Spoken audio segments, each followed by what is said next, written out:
think the honorable thing for our species to do is deny our programming. Stop reproducing. Walk hand in hand into extinction. One last midnight, brothers and sisters opting out of a raw deal. Do not trust any friends or family members. I repeat, do not trust friends. Yes, I'm obligated to publicly acknowledge that I was completely wrong about the election of racist grandpa. I was right at least about the fact that it wasn't close. I did have a strong sense that it wasn't going to be close, but it certainly didn't swing in the way that I thought it would. And so I just want to say that in a public forum. I'm not above saying that I'm wrong.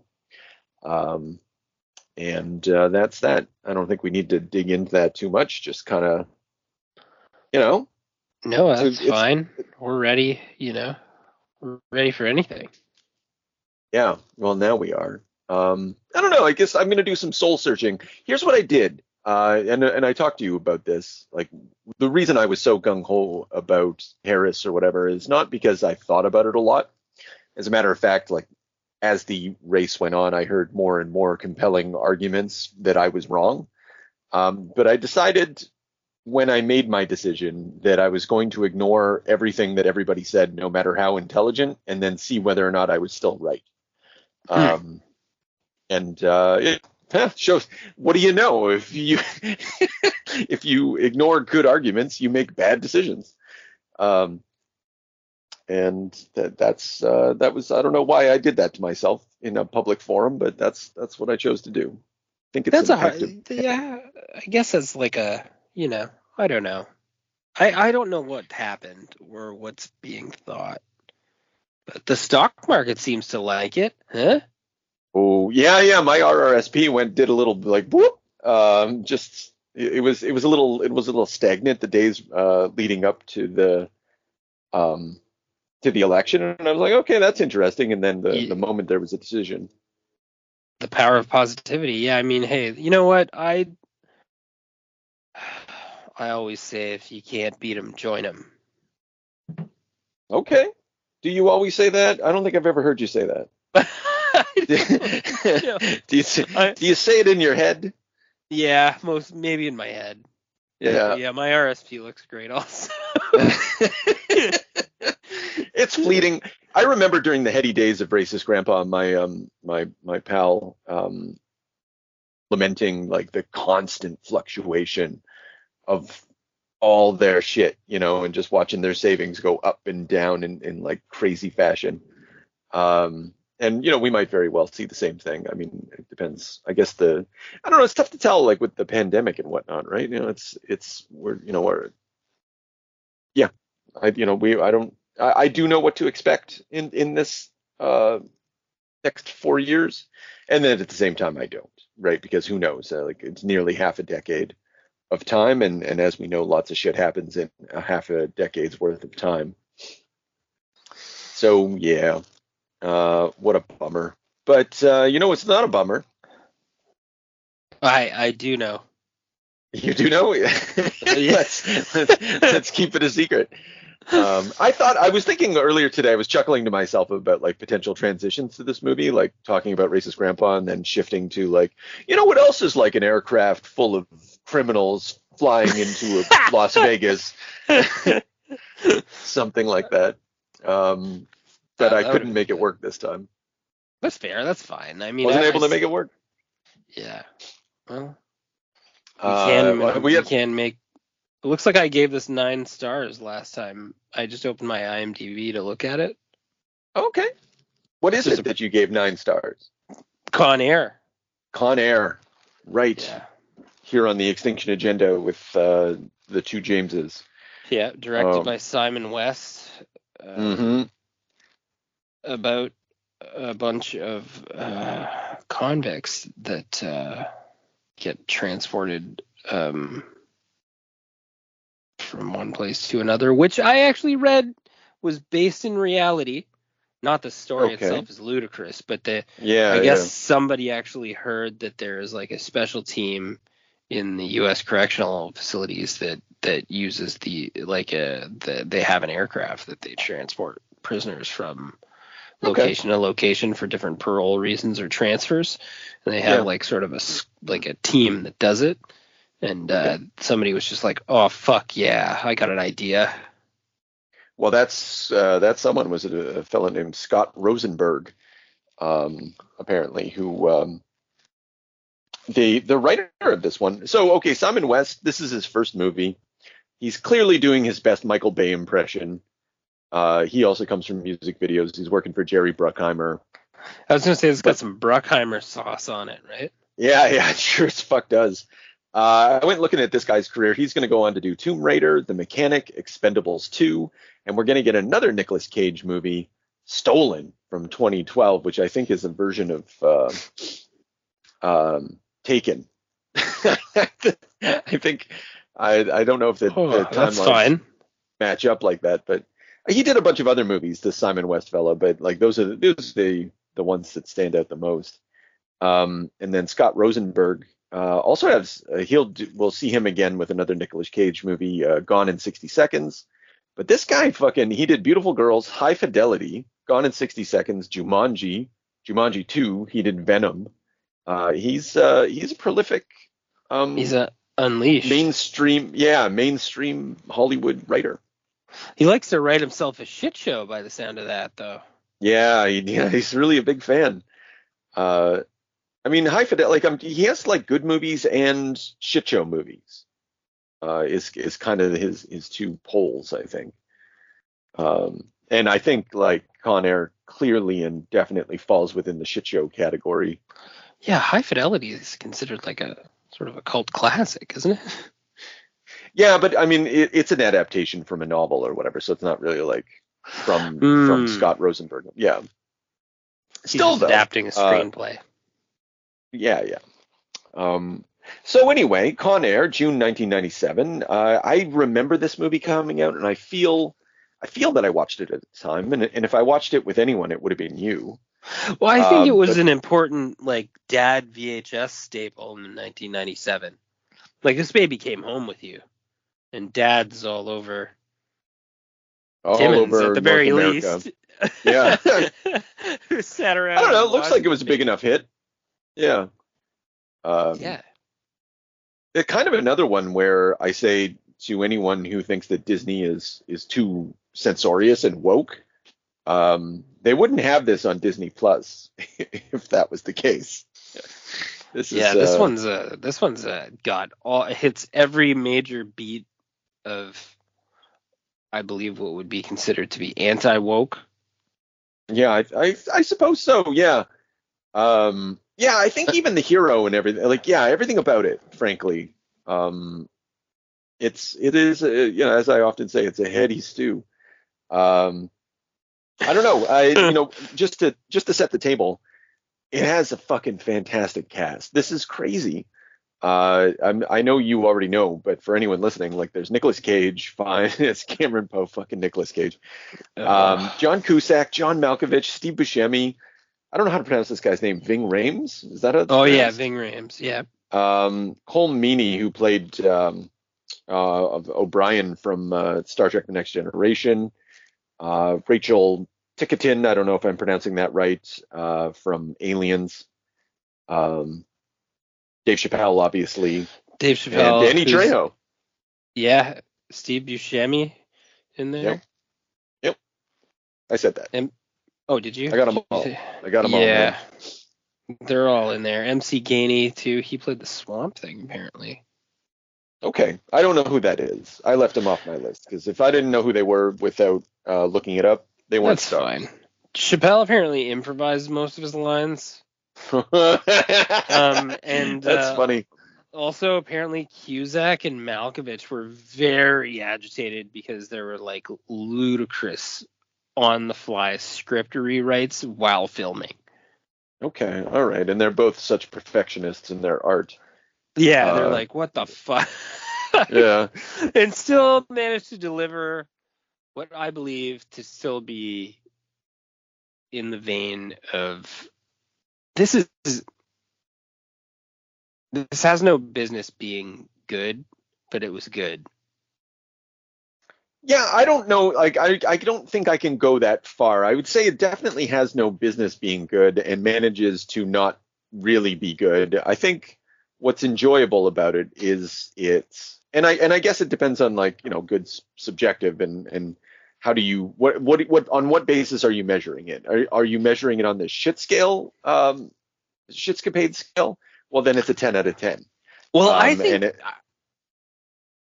Yeah, no, I was just gonna say, I think, yeah, that I'm just gonna say, I think you're right, but I'm thinking maybe it's so bad but somehow managed to swing itself into enjoyable enough to get a 6.9 out of 10 on IMDb, and I don't know how that happened, but.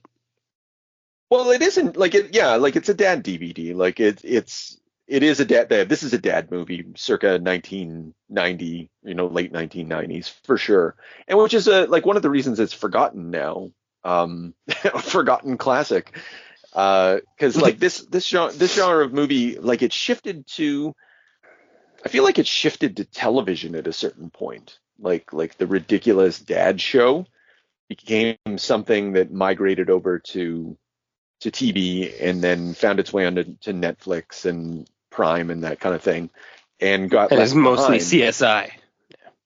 Yeah, I guess so. But I mean, but the spectacle of this thing is you can't reproduce it on TV. So like, what am I? Or maybe it just didn't migrate anywhere. Maybe it just like disappeared. Like Kaiser Sose. Oh my God. Right? Yeah.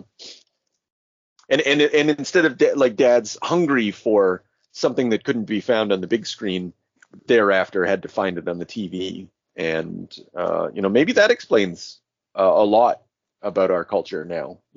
Bring back dad DVDs. Make dad DVDs great again. Yeah, I don't know. All I know. Okay, so you go on IMDb. Speaking of IMDb. And you go to the goof section and you go to the trivia section, and it is the most extensive I didn't section. realize that. Like, it is so crazy. Usually, like, I'll read them because you'll have 10 entries or whatever, and you're like, why not? But I swear to God, there's 40 entries. Like, I didn't even bother reading them because it's always like there's all these they're looking at like continuity errors. Like, well, you see someone holding something in their left hand, and then in the next frame they're holding it in their right. Or one that I thought was interesting. So later on, they're gonna, like, after the plane crashes in Las Vegas, there's the guy who's dangling from like handcuffs or whatever by one arm, and then they come and they're like, oh, we better take him away, and they take him away, but his arm stays behind. Oh yeah, that's right. And that's funny, but they're like, well, actually, if he was dangling, like, how could he be dangling like that if his body was disconnected from his arm? And you're like, well, that's a good point, but fuck you. You clearly don't understand what this movie is. Like, it's a cartoon. And it boggles the mind that, like, so much time and effort is spent by, like, whoever these fucking people are, going over this movie with a fine tooth comb. Just trying to, like, what are the, like, I don't know, man. There's one in there too where they said because the Corvette fell on the runway, they would have had to do an impossible turn with the plane or whatever in order to. And I was like, well, okay, now like, relax. Yeah. But yes, it is a comic book. It's funny you say that because on one of the reviews I read, somebody said that they said this is like a movie that any comic book fan would love. Oh yeah, and I disagree with that. Like, well, no, as like, okay, so I don't know what that person means by comic book, but like here in the West, like, comic book means superhero movie, right? Like, and this has nothing whatsoever to do with anything, not even Deadpool, to pick the most outrageous cartoony character like this. He's definitely like an action hero, and when I say cartoon, I mean like Bugs Bunny. Like, they're just about to. I'm watching the movie in the background now, and like, Dave Chappelle, he's writing on Dave Chappelle's shirt and then drops him from the fucking airplane onto the city. To get his message out. Yeah, and you're like, okay, that's definitely gonna work. It did work. Yeah, well, it did work. Yeah.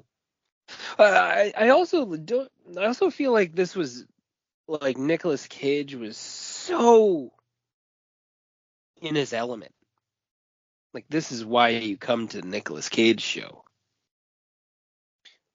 Yeah, okay, well, expand on that. What's the I just feel like it was very Nicolas Cage of Nicolas Cage. You know, sometimes Nicolas Cage is playing a role, and then other times he just seems to be like slapping down what he really wants to give you, which is the Nicolas Cage experience, you know? And I feel like they really let him give you that here.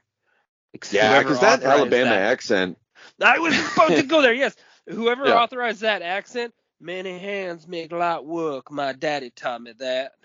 Like, what the fuck? And, like, whoever the director is, when he heard him first deliver this absolute toilet bowl accent, I was laughing for the first, like, 5 minutes of the show when he came back and he started talking, "Hi, my buttercup," and he was talking to his girlfriend and he's dancing on the, like, I couldn't stop laughing. Kate was like, "What's wrong?" And I just, it was so bad, like, that it takes a minute to palate it. But you know, the director and everybody in the back ends got their boom mics and shit. They're sitting there watching this, and one of them is like, just giving this the fucking chef's kiss. Yeah. Let him cook, you know. Yeah. Like, and you're this is what we paid. This is what we paid him for.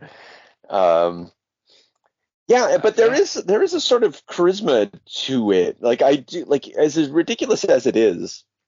I understand why at this time he was thinking about, like, he was like, I want to play Superman, because he's pretty. They depict him at least pretty big in this movie. I don't know to what extent that's true, but they managed to pull it off. He's very fit. Far more than you would expect. I thought fit Nicolas Cage was something that emerged like much later, like in Ghost Rider era, kind of thing. But I guess he's always been pumping the iron. No, he's a menace, and he's like built, and he looks great. Yeah. And that was like, I don't know, he's sort of, I don't know what he is, but he's almost he's maybe the cheesy action hero, muscled action hero that carried us out of the 80s, and then adapted into some kind of bizarre character actor as he went along, I guess. Yeah, that's a lot to put on his shoulder. As, like, I don't think he carried us into anything. Yeah, he did. You're wrong. But he did. This movie shows it. Well, I don't know. You know what? We're going to continue along this journey. Like, we're doing a chronological survey, so we're gonna have a sense to evaluate this. But as I'm currently viewing it, he had a moment, like a pop, where he was making, like, he was doing movies with David Lynch. He's doing The Rock. He's going to be doing Snake Eyes. He's working with all these great directors. And he's very, very popular. And then all of a sudden, like, for whatever reason, for whatever movie, people kind of got sick of him, and he became not a B actor, but, like, he created his own ecosystem. Like, and that's when we get the Nicolas Cage that's just working man's Nicolas Cage, doing all sorts of movies. Like, I think.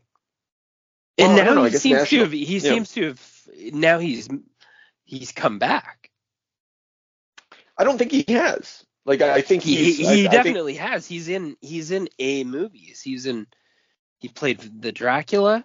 That's a big movie. Reinhold, like, or whatever, or Renfield. That's not a big movie. We have very different definitions of big movies. I don't know. I think it's big enough. It's a movie that was put in theaters. That's what that's about your definition. Yeah, that is my definition of big. And also, what about the one with Pedro Pascal, the bromance comedy? That's phenomenal. Yeah. Sorry, you'll have to. I don't know the actors' names. What's the plot? I think the guy's like a Colombian gangster, and Nicolas Cage. He loves Nicolas Cage. Yeah, he's a washed out actor. Yeah. I know what movie. Yeah. Again, these are not big. Like, okay, fine. He's in movie. Like, he's constantly making movies. He just never left. Like, I don't think he's back. He just never went away. Like, looking at his filmography, he makes like 3 or 4 movies a year, and in the era of like Apple TV and Netflix and stuff, he gains a certain visibility within that sphere. But like, he's not, like, I don't know, like whatever your big blockbuster is in any given year, like he's not starring alongside Timothée Chalamet in anything. How about that? Not yet. Not yet. That's right. His big time's coming back. I don't know. I mean, fair enough. I understand. I know what you mean. Yeah, I know what you mean. We'll have lots of time to go over this, and honestly, I'm happy to be proven wrong if during the course of this, in the year of our Lord 2025, Nicolas Cage makes a big ass fucking movie and has a starring role in the next Dune flick. You know, I'll eat my hat, no problem. I'll eat 2 hats. But your argument is that he's just never left. He's never gone away.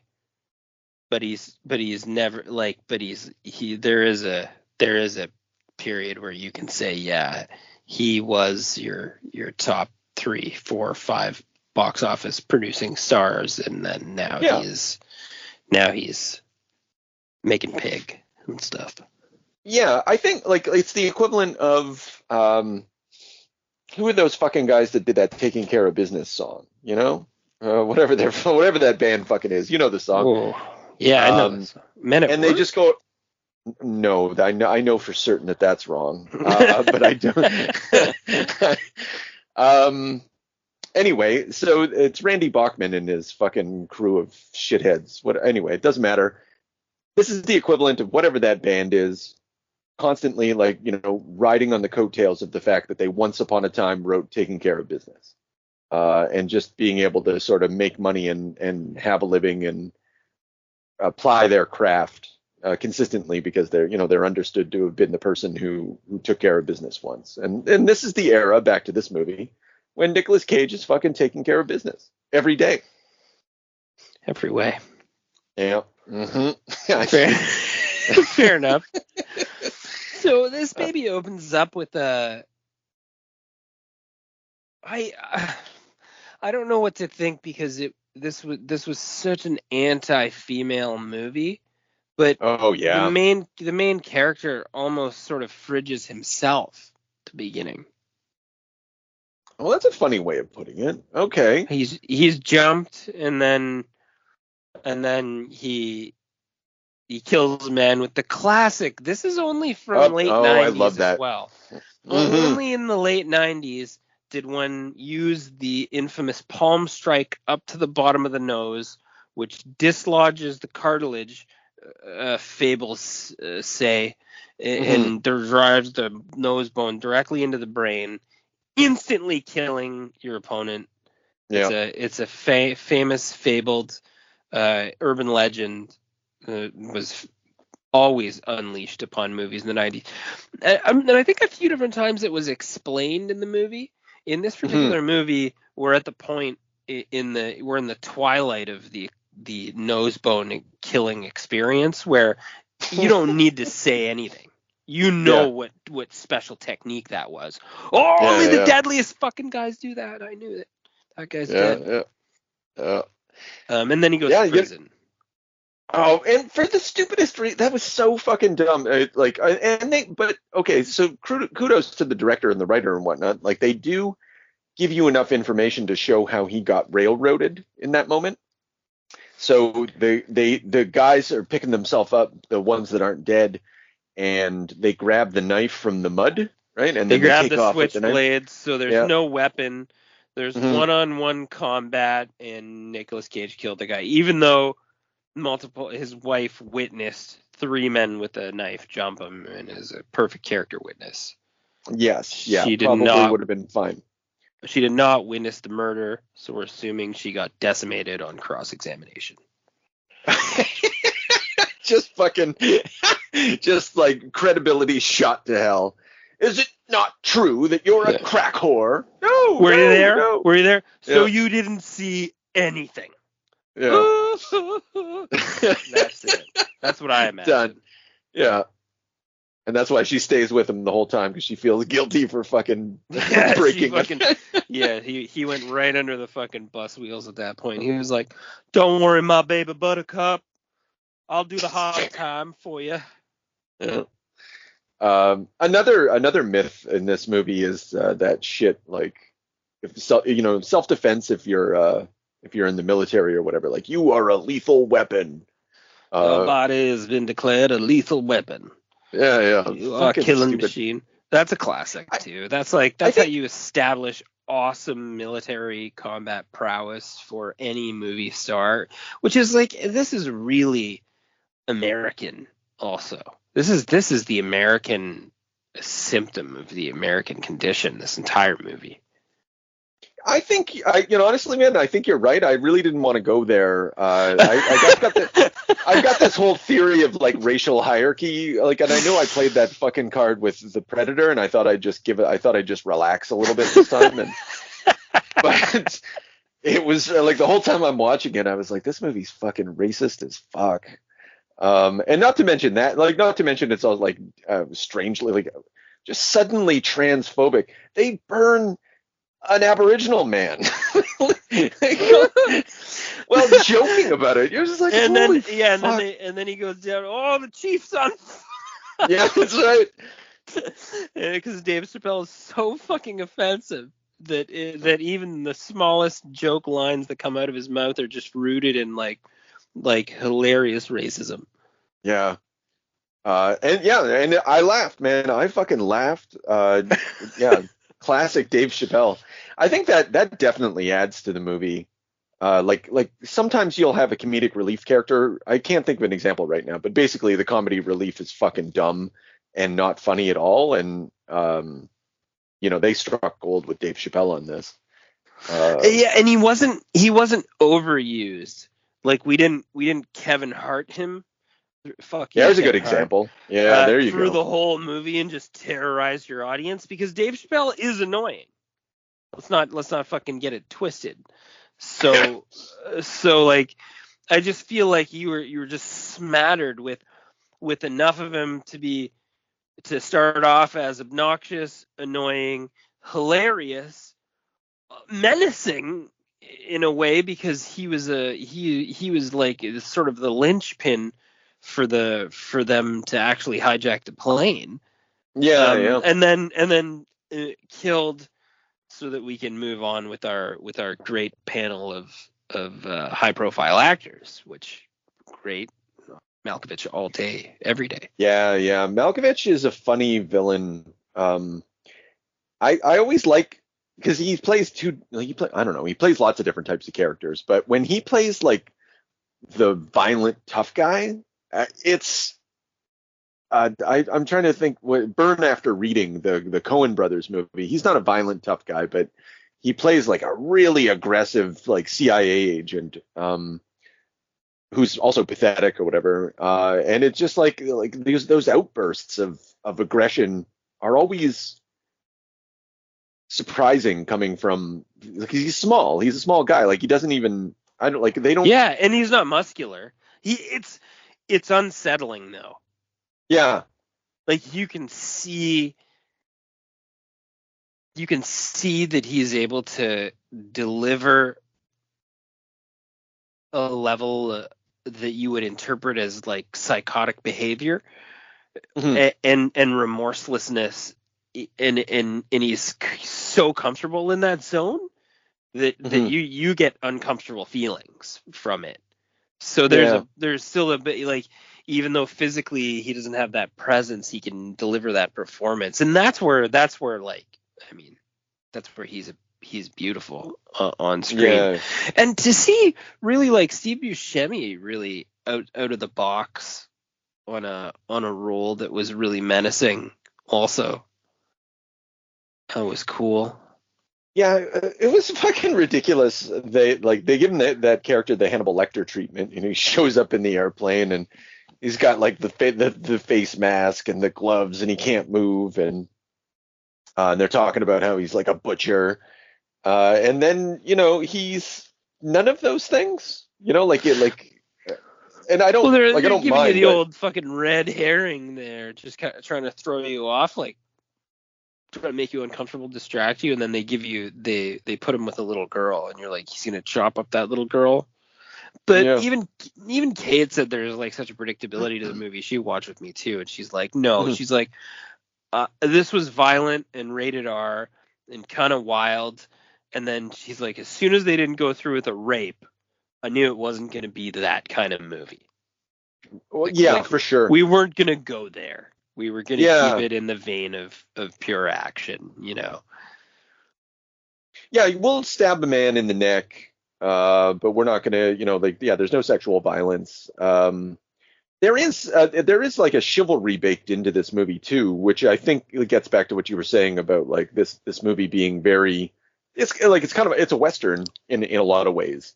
You've got the cowboy in the form of Nicolas Cage, and he's dealing with the tough hombres on the border. You've got the fence, you got the desert, you got so on and so forth.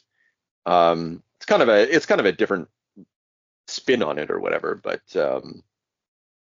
but baked into that cowboy ideology is you got to protect the women folk.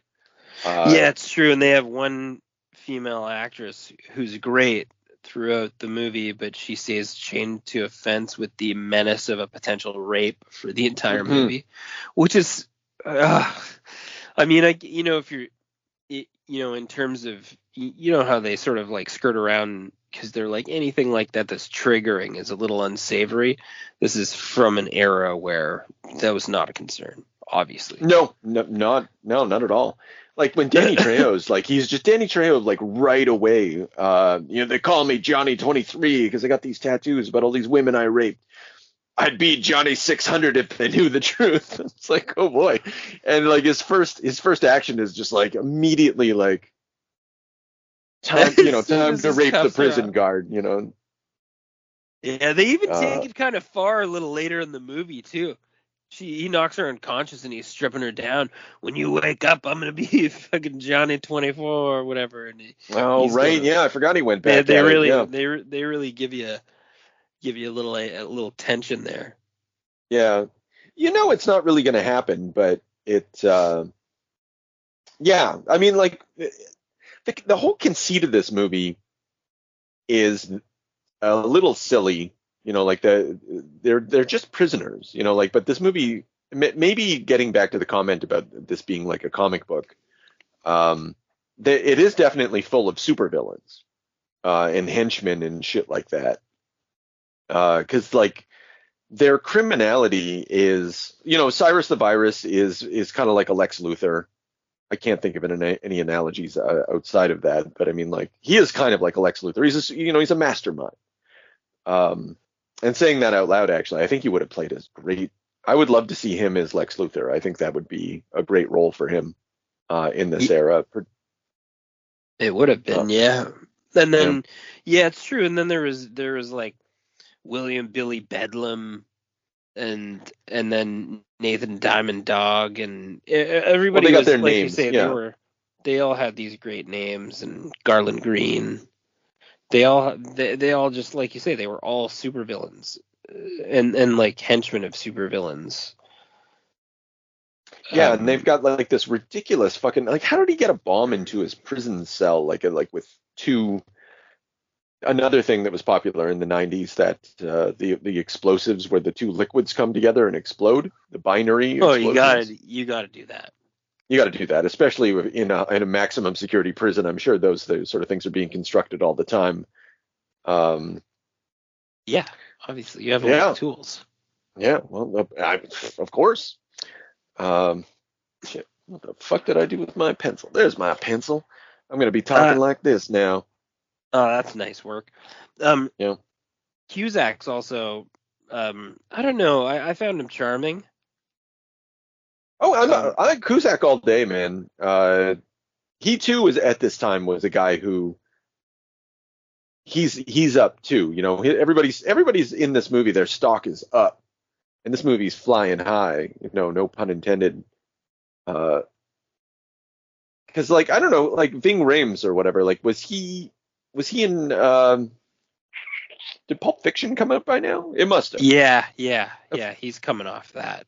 Yeah, and I mean, I think he's also in Mission Impossible, or maybe that's the later movies. I don't recall. I think Mission Impossible's MI2 is year 2000. Okay. That he was in.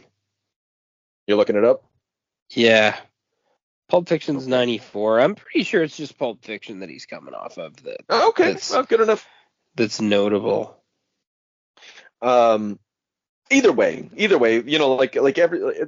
That's another reason this movie, I think, like kind of disappears off the radar of memory, is that all of these actors are really great, and they're a lot of fun, but they're just not, like, they've lost their star power as over the last fucking 25 years, practically 30, and it's to be expected,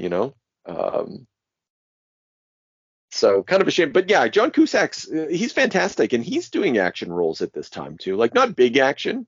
He even has a role in The Thin Red Line, which is another sort of star-studded cast, which I think was coming out roughly at around this time too. He's doing all sorts of stuff.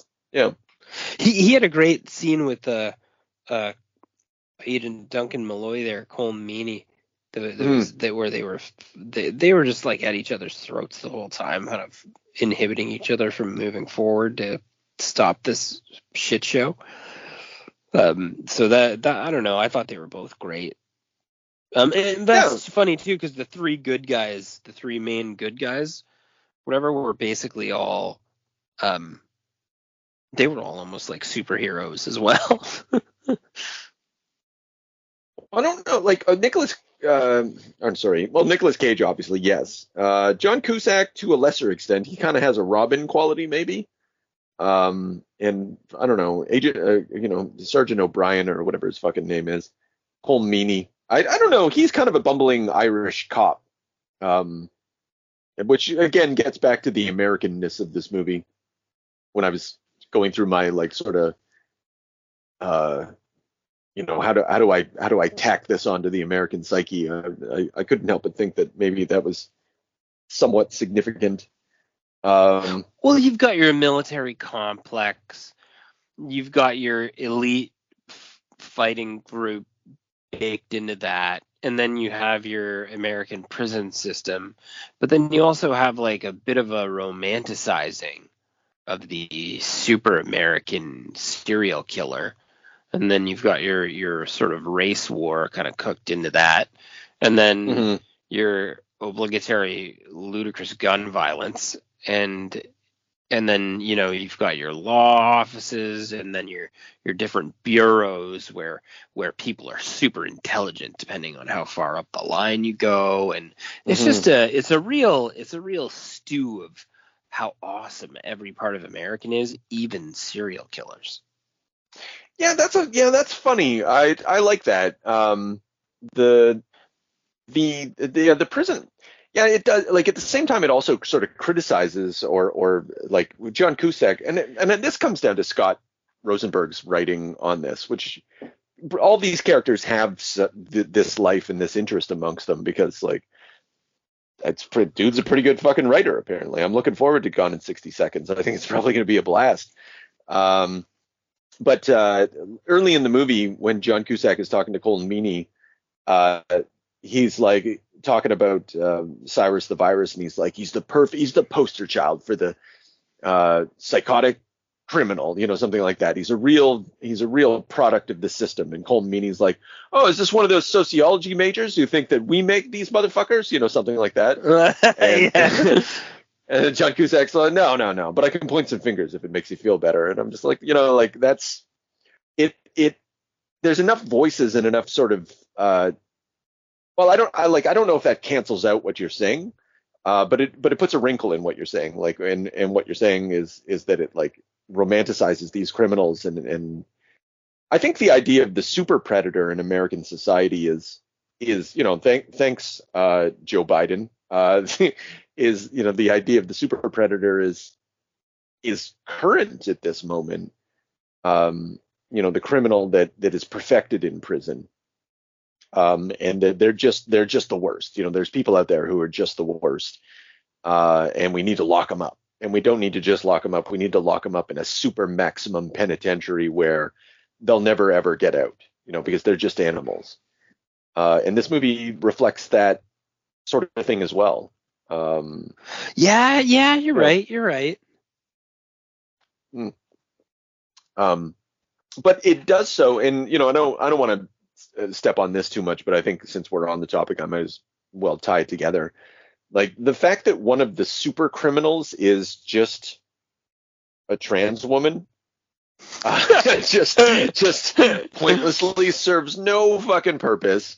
Well, there were like, I don't want to call a trans woman lesser, but there were lesser criminals, like lesser criminals of lesser severity along the journey. Sure. So I mean, like, I don't know. They didn't really establish why the random trans woman was on the plane at all.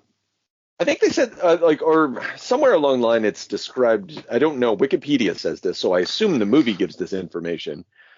It's just narcotics charges. That's it. Wow. Okay. Well, in a way, I kind of thought there was a little bit of a flavor to it, almost like sort of like it was celebratory a little bit of gay trans culture. Like, they were cheering and there was a little bit of like fun had with it. But I don't know that I'd necessarily. I don't know. Like, would you say that's transphobic? That. Well, I know. What do I want to say? Like, because you're right. It's not like they show. There's no negativity on it, really. It's no just other than the violent criminality associated. But yes, yeah. Yeah. No. But like, I'm not saying that to fucking shoot you down. Like, you're not like. I think you're right. I think the movie does. Okay, no. The character's played like a fucking clown. That's the problem, right? Like it's fair. Like, we've got a clown. Like they got rid of Dave Chappelle. Oh, we need another clown.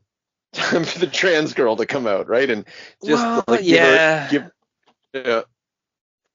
And now they give her an M16 and then put like a clip in her little shirt, and she goes off and starts shooting cops.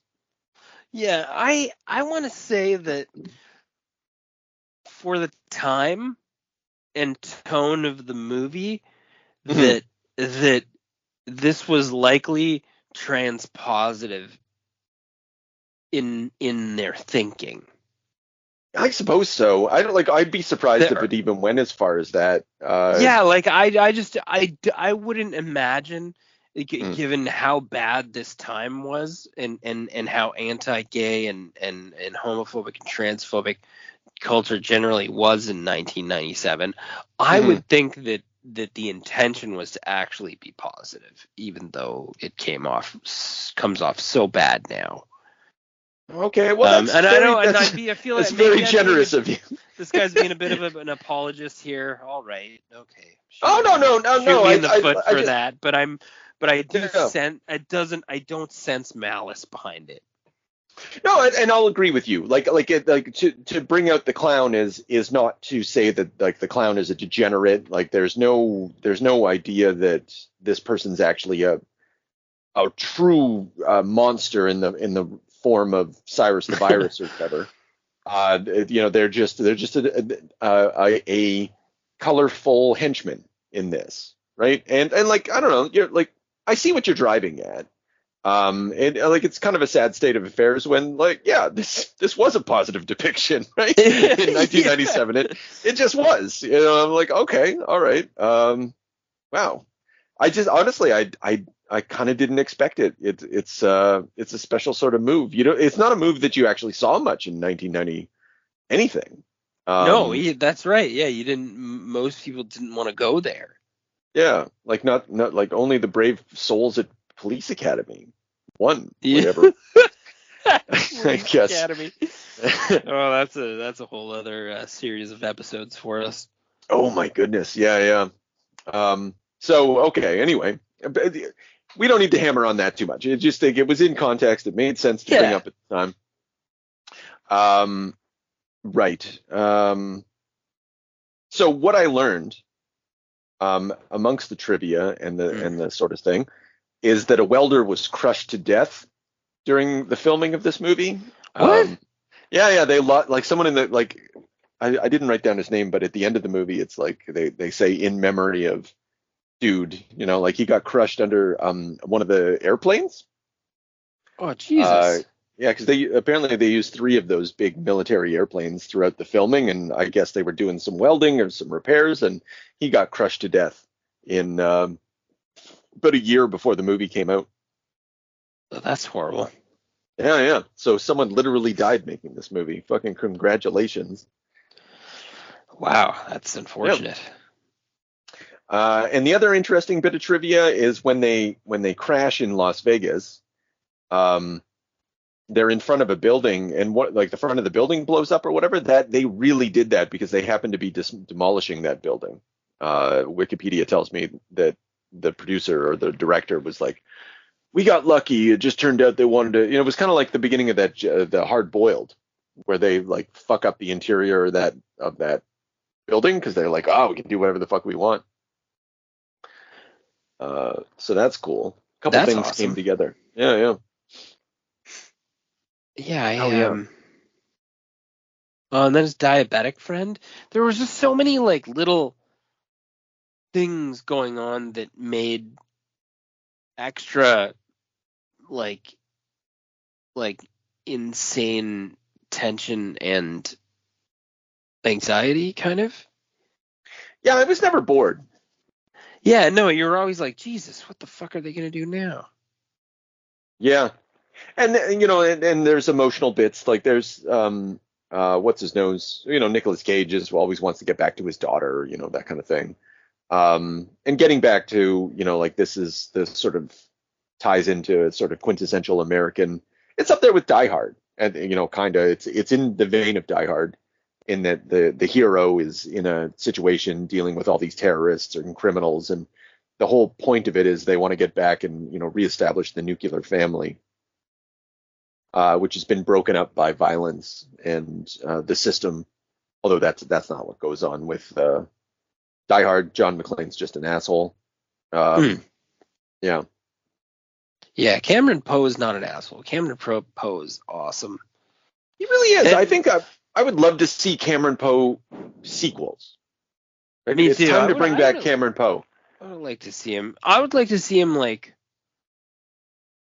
I feel like a funny sequel would have been to have some reason for him to go back to jail. To start the next movie. Right. Just like he just can't keep out of trouble, or Cameron Poe. No, but I love that they tried to hit certain emotional beats and they just came off so bizarre. Oh God, like the slow dancing song with his wife. Yeah. How do I live without you? And then like the fucking hillbillies, hey, pussy. Who is like? I don't care what kind of piece of shit American hick you are. I'm sure there's some amazing ones out there, but like, why would the guy's got Ranger badge on the side of his fucking uniform? Like, you really, if you were that drunk, what would fucking possess you, and why would your friends not stop you? Well, the guy, I mean, if we're trying to find some sort of deeper reading to it, because why the hell not? What does he say? You're the fucking reason that, we lost Vietnam. And so, there's kind of two things happening. One, oh, yeah, okay, all right. the guy's jealous that he's it's because he shows up all the time, and obviously he wants to sleep with the bartender, and so he's jealous, but at the same time, he's expressing some sort of deeper criticism of the military and masculine, American masculinity at this time. well, not just at this time, like all the way up to Rambo, right? You know, it just kind of hasn't stopped. That thread is still being pulled at. And it's that as much as anything that probably leads Nicolas Cage to actually fight those guys, because there's no reason for him to fight those guys. Like, they're getting into their car, just get into the car and drive away, right? But there's only so much a man can take, right? That's right. Yeah, you can see it a little bit in the bar. Yeah, he should have just beat him within an inch of his life in the bar. Really, probably a better environment. It was kind of pathetic that he got, like, they really beat the shit out of him at first. Like Nicolas Cage made a comeback, yes, but it didn't look good when the wife was running off for help. Which, again, part of her testimony: when I left my husband, they were kicking him while he was on the ground. And then when they had a knife. That's right. They broke a bottle. Where's the knife? Well, 2 of them ran away and somehow weren't arrested. Yeah. And I know their names and addresses. At the very least, they're regular bar patrons, so I can name them easily. Yeah. There's just some holes here. There's some problems. Which, again, like, you go to IMDb and you go to the trivia or whatever, and there's a section called plot holes. And it's I didn't even bother reading it because I was like, of course there's plot holes, guys. Like, this is not a smart movie. Oh yeah, no, this is supposed to. This is and the pace at which he gets absolutely sewered into randomly 10 years in jail. His lawyer advises him against it. Yeah. We can have you he's like 6 months on good behavior. No, I'm innocent. What? He's dead, dude. You killed a guy. Anyway, really funny. And it's supposed to infuriate you going into hit the emotional beats so that we feel that there's been injustice. And then the big reveal at the end when he meets his daughter with that horribly disgusting ripped up bunny. Mm-hmm. That's awesome. They're trying to get some tears out of you, but you can't help but kind of snicker through the whole scene. It did, yeah. Like, I did notice, like, the while watching it, I did have, like, a thought. I did find myself imagining, like, what would that be like as, like, a father reuniting with the family or whatever, and I was like, oh, that would be so touching. And then, like, watching the scene, though, I was like, this is so fucking dumb. Yeah, it's true. It's true. You want to put yourself in the emotional sphere that they want you to be in. Yeah. So you do that voluntarily, but then you can't help but be taken out of that zone by Nicolas Cage.